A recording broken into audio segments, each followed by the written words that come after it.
Hello ladies and gentlemen, my name is Dan, the voice behind that Kaito Dan, and it's that time once again folks. Here I am with the first review for RWBY Volume 5 with Episode 1, Welcome to Haven. Before we start though, my reaction to the Yang character short is on its way. Hopefully my live recording of my reaction from RTX London came out okay, and you'll see it very soon. Also, this review is a bumper of a video, so I'll be doing a separate analysis video on the Volume 5 opening that should be out either later today or tomorrow. Also, please be sure to watch the episode through official sources. Tuesdays now have a release window for those with any roosterteeth.com account to watch the episode, so if you can't afford a first account to watch it on the first Saturday, or if you want to avoid waiting for the full public release this Saturday, simply make a quick account on roosterteeth.com and every Tuesday you got yourself a brand new episode to watch. Just please support the amazing guys in the Crewbie by watching the official releases. Oh, and spoilers if you haven't seen up to Volume 4 or haven't seen this episode yet. Go watch it and then come back here. And so we finally made it on our final stop on this hype train, Volume 5. After a solid volume last time out in my opinion, it's now time to see the newest hurdles in the way of our heroes. But can the Crewbie start off this volume strong, or does it stumble right out of the gate? For the first time this volume, let's kick it off and find out. We start off right as Team Ranger and Crow are entering Mistral at long last. A very welcome sight after their previous challenges, which the group does make light of now that they've overcome it. After everything they've been through in the last while, I think they do deserve some light-hearted joking, as well as the absolutely beautiful sights of the capital itself. I've said it before, but I absolutely love the Asian motif that this kingdom has compared to the more European style of Vale, and I'm already a fan of how different this place is structured as well. Like Jean said, this kingdom definitely makes the most out of its mountainous area. We then get a couple of screenshots passing over the city and its colourful populace, which is a bit of a visual whiplash compared to the regular animation, but it does allow us to have some neat visuals while Crow talks about the kingdom's good and bad sides, depending on how high or low you are in the kingdom's levels. Hopefully we'll get to see the gang actually explore this city properly, so we'll get a better feel for the environment, but that will come later on. For now though, they gotta head up top to Haven Academy. Before that, we next get an update on Weiss's situation. Currently still in the air after escaping from Atlas, and she's not far off from Mistral now. Her aircraft just over Lake Matsu at the moment, which I guess would be this giant body of water in the middle of northern Anima. The pilot's done a good job so far getting Weiss through the busy skies safely, but we soon hear they may have trouble up ahead, as something is attacking another aircraft. However, even though Weiss wants to help, the pilot shoots down that idea pretty quickly. To be fair, they are trying to get to Weiss's destination without being caught and in one piece, so as sucky as it may sound to leave the ship with Rena Scully's character in danger, Weiss will have to take this one on the chin, at least for now. This means that we can head back to Team Ranger as they arrive in the gorgeous looking Haven Academy. A very happy sight indeed after their long journey, though things don't seem to be sitting well with Crow, and for good reason, as there doesn't seem to be anyone around. This causes the gang to worry if they are too late perhaps, and they charge into the headmaster's room armed and ready, only to spook the living daylights out of the Haven headmaster, Leonardo Lionheart. The RWBY World's Cowardly Lion is voiced by Damian Mills, who you may have seen previously as Monaka from Dragon Ball Super, Jugo from Nanbaka, and Yakov Feltzman from Yuri on Ice. And I gotta say, right off the bat, Damon does fantastic work with the aged headmaster. A perfect performance for the guy's true debut after last volume's stinger, and a welcome addition to the cast. But yes, it seems that Leo is the only one around at the moment, which is something that Crow doesn't agree with, especially with the relic kept in the academy at risk. But we'll return to this scene later, as we next head over to Menagerie to see Gira and Sun pissed off at someone. Nice to see the two agree on something for once, even Kali points that out, though the two do seem to still be on thin ice. Blake though is keeping her composure, at least at this moment. Things must be getting tense in the Faunus safe haven, especially if the Belladonna household now has armed guards keeping watch. And things get even more tense when Ilya decides to show up when Blake is left alone, though she isn't here to fight. It's here we find out the latest news that got the boys from earlier steamed up. Even though Corsic and Fennec Albane were confronted over the plans that were found in Ilya's phone last volume, the two passed it off as Ilya siding with Adam's group alone and leaving their hands clean of the Chameleon Girl's actions, despite leading the religious group of the White Fang that Ilya is a part of. Essentially, Ilya is willingly taking the fall while the Fennecs still act innocent to keep up appearances to the other Faunus, even though Blake and the others aren't fooled. They know that the brothers are just as guilty, and tomorrow they will go public with the information that they have. And even now, Blake wants Ilya to see sense, to realize the damage that Adam could cause if those plans to strike at Haven Academy is successful. Sadly though, Ilya won't yield. Instead, she brings a warning.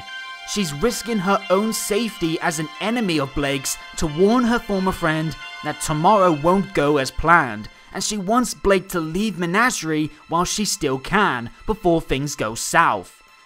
Even so, Blake, as I mentioned when talking about the Volume 5 trailer, is thankfully dedicated to confronting the White Fang this time instead of running away. Even with this warning, she won't be swayed. She's not going to run away this time, and if Ilya wants to stop her, she'll have to force Blake's hand. Something Ilya is already very much aware of, and it's very heartbreaking to her to realize that. The poor girl making her exit with a wounded look on her face. This was a brilliant scene between these two, easily one of the episode's highlights. Such a strong positive seeing the welcome change of pace to Blake's nature now that she's willing to tackle the White Fang issue head on, and it built off previous scenes between these former friends wonderfully, as I do feel sad to see them on opposite sides. Yet I do believe in the reasoning for why Ilya is wishing even now for Blake to be safe, regardless of their stances, supported by Aaron and Jeremy doing fantastic voice work for such a short and effective scene. It makes Ilya that much more interesting as a character, and it showed a level of growth in Blake's personal struggles that sets up a no doubt very tense atmosphere when Blake's lot do address the Faunus next time out. I got a very bad feeling about what may go down, but I'm fully invested in this strained bond between the two girls, and I await the next chapter of this arc with bated breath. Back in Haven, and the two adults are venting out their frustrations with each other. Crow not happy that Leo's being quiet with updates, as well as the lack of defenses with danger looming in very closely, and Leo's not happy about having to deal with the shockwaves that Beacon's fall left on even this kingdom. We all know that the world was tuned in to the Vital Tournament, and everyone saw the same things. Penny being ripped to pieces, the Grimm swarming the city, and the Elysian Knights attacking innocents and other huntsmen before the signal was lost. Naturally, these images left those watching with so much negative emotions brewing that of course, the Grimm came to feast on it, and many lives were lost trying to defend Mistral across the wide control of the land that the kingdom has. I'd be silly not to mention as well the reactions of both Ruby and John to the talk of the final moments in Beacon. Clearly the wounds are still fresh over those that they've lost, and it will take some time before they possibly heal, if ever. Beyond that, there's also issues between Mistral's council and representatives from Atlas, as Ironwood's dust embargo and the recent closing of borders is making kingdom relations strain.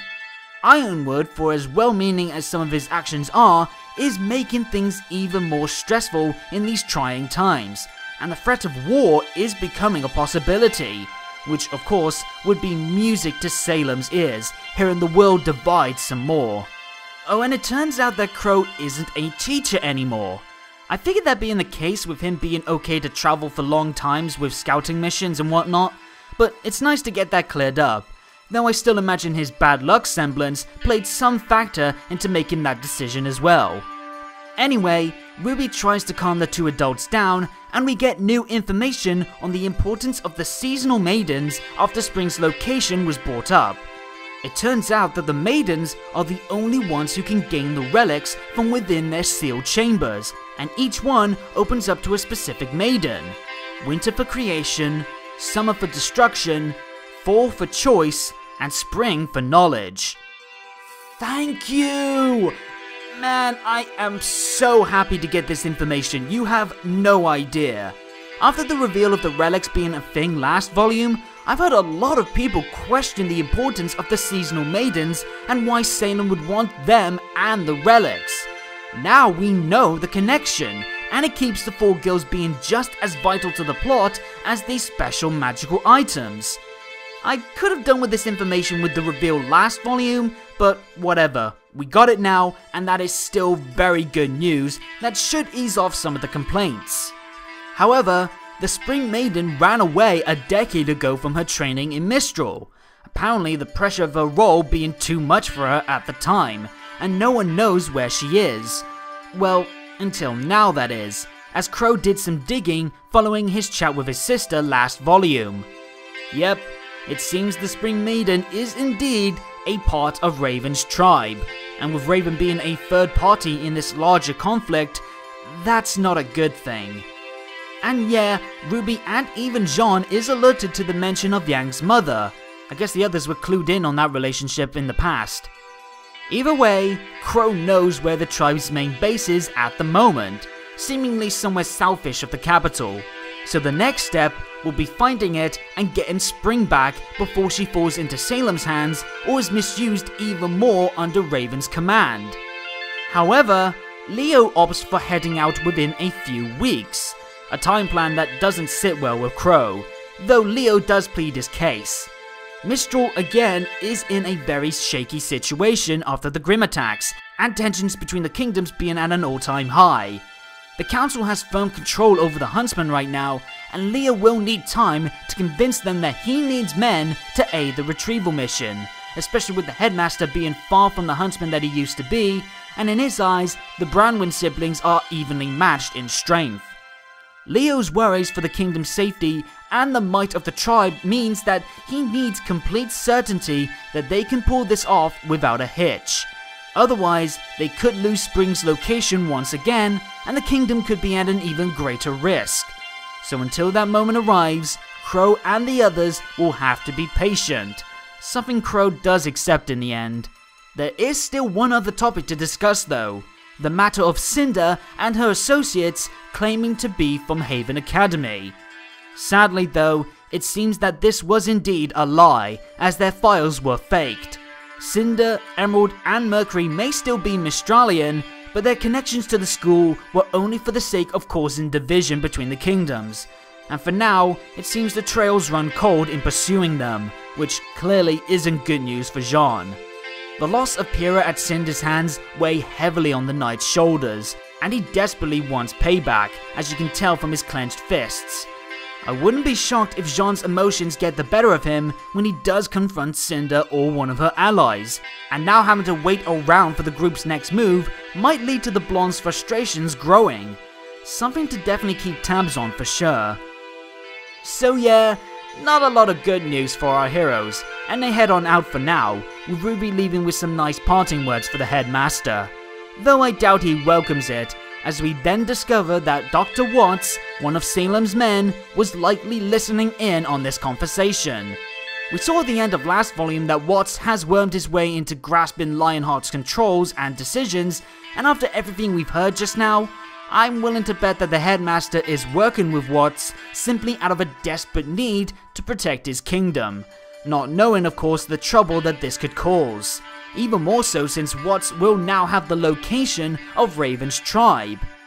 This whole scene offered a lot when it comes to welcome information and a perfect introduction to Leo himself.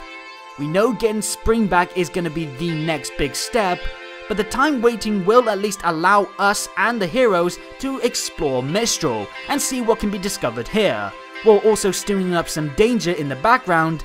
And it was nice to see more examples of Beacon's fall affecting the world beyond Vale. After that scene, the kids are now sent to their current living arrangements, and Qrow looks for a drink, which leads into the same scene that closed out Volume 4 between Qrow and Oscar. Nothing new to report here, just Oscar revealing the situation about Ozpin to Qrow once again, so let's just check in on Yang and her travels.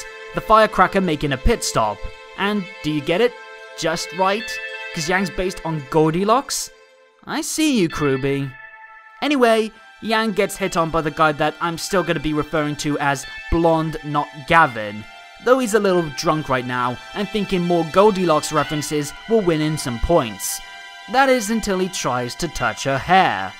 Before we see the outcome of this, I gotta mention that Not Gavin here is voiced by Clifford Chapin, who you may have heard in the past as Cabba from Dragon Ball Super, Connie from Attack on Titan, and the equally explosive fire-powered Bakugo from My Hero Academia. Now, some advice for future characters when it comes to flirting with Yang. You touch either hair, you get punched right out, Love Hina style. Seriously, that was some very anime-styled bit of slapstick there, though it did come with seeing Yang's good arm twitch after the hit. This was likely Yang's first true bit of emotional action since Volume 3, and even if it was just one punch, man is it clear that Yang still has some mental scars when it comes to her emotions in combat and what happened last time she lashed out in anger. More to come surely when we see Yang in action once again, but for now, she asked the barkeeper for some information, which brings up Raven being close by. Now, I've seen some people debate on Yang looking for Raven, even though previous scenes hinted that Yang's destination was reuniting with Ruby, and while I still imagine that is the case, I'm sure that if Yang was able to bump into Raven along the way, she couldn't resist taking up that opportunity. Ruby is still gonna be her biggest goal, but if the chance comes around to reunite with her mother even for a short while, she'd be hard pressed not to consider it. And that could come sooner rather than later, as Not Gavin looks to be offering some assistance with the matter. I don't trust him though. I reckon he's actually a part of Raven's tribe, and he thinks that once he brings Yang to Raven, she'll punish Yang for attacking one of her men, though of course, that might not end as well as he hopes. We then wrap up with one last scene in Mistral, with Ren, Noor and Jean alerted to someone asking about Ruby. Though it's not a bad guy, it's just everyone's favourite new little brother, Oscar, as well as a super drunk Qrow. Gotta mention that Qrow is an absolute delight in this final scene with his drunken mannerisms.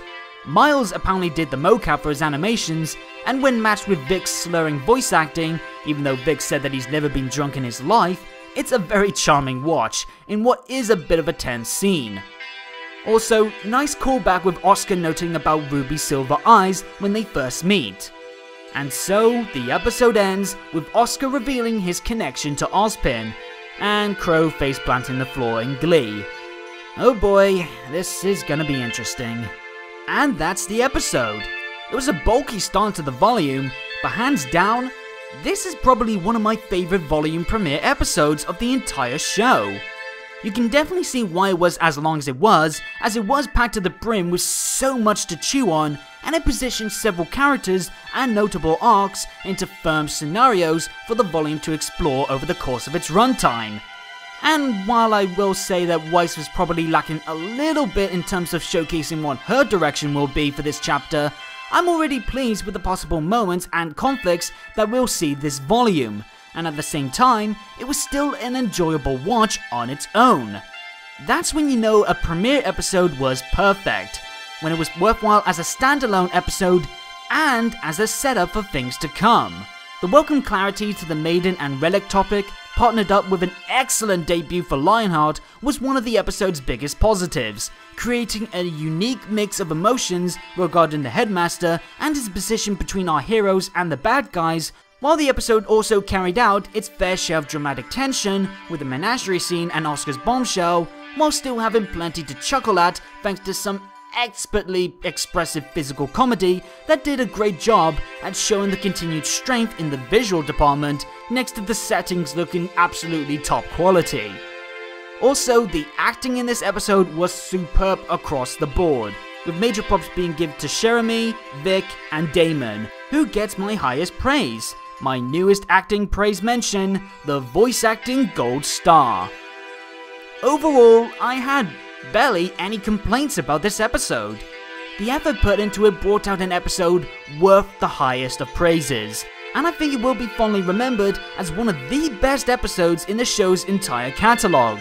If the volume can try and equal or even surpass the level of quality in a later episode, then I think we'll have a volume to remember. Welcome to Haven is without question the perfect way to kick off what should be a very eventful volume. But those are my feelings. Be sure to let me know how you felt about the episode in the comments down below, especially since I'm going to be starting off future reviews with some of your comments from the previous episode. So if you want to see your comment in a future video, tell me how you felt in the comments down below. Was it a good opener in your eyes, or do you see ways that it could have been better? While you're commenting, please make sure to hit the subscribe and bell buttons to get every new video from me as they drop, and follow me on Twitter at ThatKaitoDan for more on anything to do with RWBY, future uploads from yours truly, and more. Remember to support the show and the Crewbie with watching the official sources, and until next time, I hope you all enjoyed this new volume, have a good day or good night, and peace out.